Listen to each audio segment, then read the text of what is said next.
नमस्कार दोस्तों, क्या आपने कभी सोचा है कि कोई इंसान आपके दिमाग से इस तरह खेल रहा है कि आप खुद भी नहीं समझ पा रहे कि आपने वो फैसला क्यों लिया?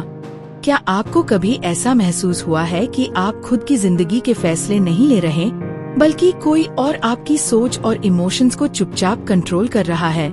अगर हाँ, तो शायद आप भी डार्क साइकोलॉजी के उस अदृश्य जाल का हिस्सा बन चुके हैं, जहां आपकी ही सोच को हथियार बनाकर आपको आपके खिलाफ इस्तेमाल किया जाता है। आज हम इस रहस्यमयी और असाधारण मनोवैज्ञानिक क्षेत्र में गहराई से उतरेंगे, ताकि आप इसे पहचान सकें, समझ सकें और सबसे जरूरी खुद को इससे बचा सकें। डार्क साइकोलॉजी क्या है? डार्क साइकोलॉजी इंसानी दिमाग के उन रहस्यों को समझने और इस्तेमाल करने की कला है, जिनका उपयोग करके कोई व्यक्ति आपकी भावनाओं से खेल सकता है, आपके डर को भुना सकता है और आपको बिना जोर दिए अपने अनुसार चला सकता है। ये मैनिपुलेशन का एक ऐसा रूप है जो धीरे धीरे, शांति से और लगभग अदृश्य तरीके से असर करता है। यहाँ न कोई चिल्लाता है, न धमकाता है। यहाँ सिर्फ आपकी सोच में धीमा जहर घोला जाता है, जो आपको लगता है कि आपकी खुद की सोच है। कैसे होता है ये सब? 1. इमोशनल मिररिंग, जब कोई आपकी परछाई बन जाए। मैनिपुलेटर सबसे पहले आपके जैसे बनने की कोशिश करता है। वो आपके हाव भाव, शब्द, सोचने का तरीका कॉपी करता है।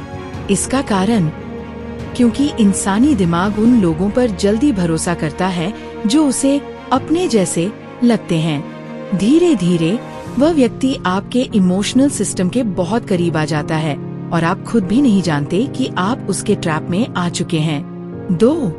फियर टैक्टिक्स, डर से चलाना। डर इंसान का सबसे पुराना, सबसे शक्तिशाली और सबसे कमजोर बिंदु है। अगर तुमने मेरी बात नहीं मानी तो सब बिखर जाएगा। अगर तुमने साथ नहीं दिया तो मैं अकेला रह जाऊंगा। मैनिपुलेटर ये शब्द नहीं चिल्लाते, ये बस इशारे करते हैं और आप डर के कारण वही करते हैं जो वे चाहते हैं। गैसलाइटिंग, जब आप खुद पर शक करने लगे। गैसलाइटिंग एक ऐसी तकनीक है जिसमें सामने वाला इंसान धीरे धीरे आपको यह यकीन दिलाता है कि आपकी सोच गलत है, आपकी याददाश्त भरोसे लायक नहीं। आप जो महसूस कर रहे हैं वो बस एक वहम है।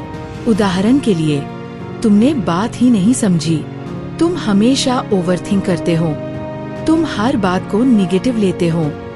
ये सब बातें बार बार कहे जाने पर आप खुद पर शक करने लगते हैं और यही उस मैनिपुलेटर की जीत होती है। गिल्ट ट्रिपिंग, जब आपको अपनी अच्छाई का इस्तेमाल करके तोड़ा जाए। एक और चालाक तरीका है गिल्ट ट्रिपिंग। ये तब होता है जब कोई आपके अंदर अपराध बोध की भावना पैदा करता है, ताकि आप उनकी बात मानने को मजबूर हो जाएं। जैसे, अगर तुमने मेरी मदद नहीं की तो मैं टूट जाऊंगा, तुम मेरी जगह किसी और को चुन रहे हो, तुम्हें मुझसे फर्क ही नहीं पड़ता। ये सब भावनात्मक ब्लैकमेल है और यह आपको गिल्ट में डालकर आपके फैसलों को कंट्रोल करता है। आइसोलेशन, जब आपको दुनिया से काट दिया जाए। डार्क साइकोलॉजी का एक और घातक पक्ष है आइसोलेशन टेक्निक। ये तब होता है जब कोई धीरे धीरे आपको आपकी सपोर्ट सिस्टम से काट देता है, ताकि आप पूरी तरह सिर्फ उसी पर निर्भर हो जाएं। वो लोग तुम्हारे भले के लिए नहीं सोचते, सिर्फ मैं ही तुम्हारा सच्चा साथ हूँ। जब आप सब रिश्तों से कट जाते हैं तो आपके पास विकल्प नहीं बचते। तब आप वही करते हैं जो मैनिपुलेटर चाहता है। ये सिर्फ रिश्तों में नहीं होता। सोशल मीडिया, इन्फ्लुएंसर्स, ट्रेंड्स, विज्ञापन सब हमारे दिमाग को सटल तरीकों से मोल्ड करते हैं। वे हमें बताते हैं कि हमें क्या चाहिए, हमें कैसा दिखना चाहिए और हम कितने कूल। राजनीति, भावनाओं का इस्तेमाल कर वोट लिए जाते हैं। डर, धर्म, जाति, राष्ट्रभक्ति, सबका इस्तेमाल। ऑफिस पॉलिटिक्स, बॉस आपकी कमजोरियों को जानकर काम निकलवाता है। कोलीग आपको इग्नोर कर गिल्ट में डालता है। टीम आपको डिपेंडेंट बना देती है ताकि आप खुद फैसले न ले सकें।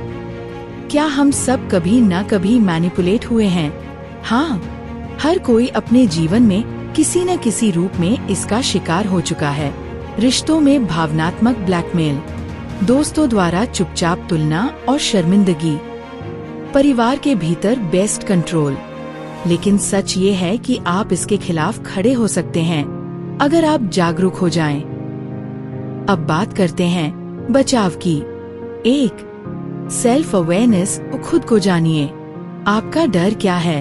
आप किन बातों पर जल्दी प्रभावित हो जाते हैं? अगर आप खुद को अच्छे से समझते हैं तो कोई और आपकी सोच को नहीं मोड़ पाएगा। 2. स्ट्रॉन्ग बाउंड्रीज, सीमाएं बनाइए। ना कहना सीखिए। अगर कोई बार बार आपके इमोशंस का फायदा उठा रहा है तो उसे पहचानिए और सीमाएं तय कीजिए। 3. क्रिटिकल थिंकिंग, हर बात पर सोचिए। जो भी कोई कहता है उसे ब्लाइंडली मत मानिए।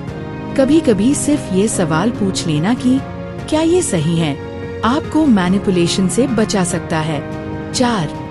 असर्टिवनेस, मजबूती से बोलना। असर्टिव रहिए, न दबे, न चिल्लाएं। शांति से लेकिन स्पष्ट रूप से अपनी बात कहिए। जब आप खुद को कमजोर नहीं मानते तो सामने वाला भी आपकी सोच को हिलाने की हिम्मत नहीं करता। प्रैक्टिकल स्टेप्स अभी से शुरू करें। रोज थोड़ा सा जर्नलिंग करें।